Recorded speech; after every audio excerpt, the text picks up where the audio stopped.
Teaching Dreyfus that good things happen inside her carrier. Notice that at no time during this initial work do I close her carrier door.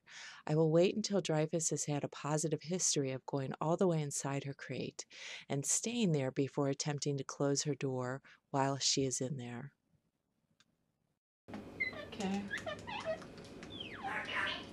Barnaby, wait a minute, sweetie.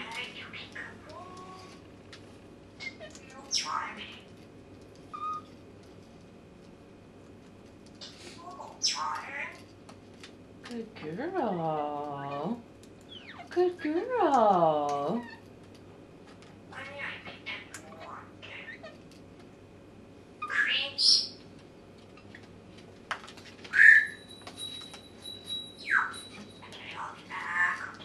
Okay. Yeah.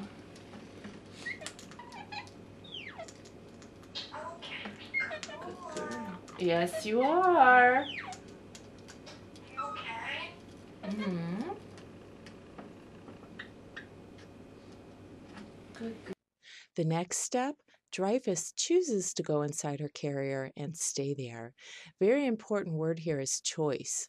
By allowing her to make her own decision based upon where she sees the value and arranging the environment so that she gets lots of reinforcement for the behavior I'd like to see, I am empowering her and making the right decision, the best decision for her and for me.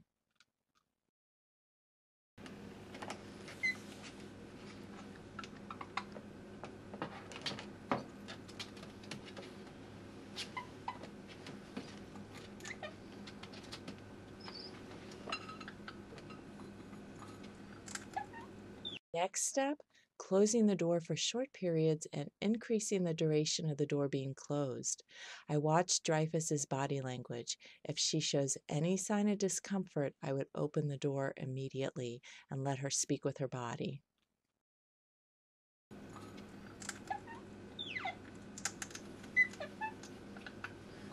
Okay, close this.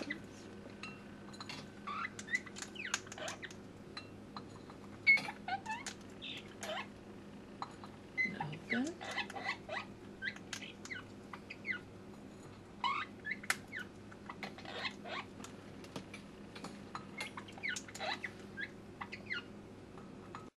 And finally, I will close the door and physically move the crate, continuing to watch her body language to make sure she is remaining calm. I will practice this every week to teach Dreyfus to become more and more comfortable inside her crate.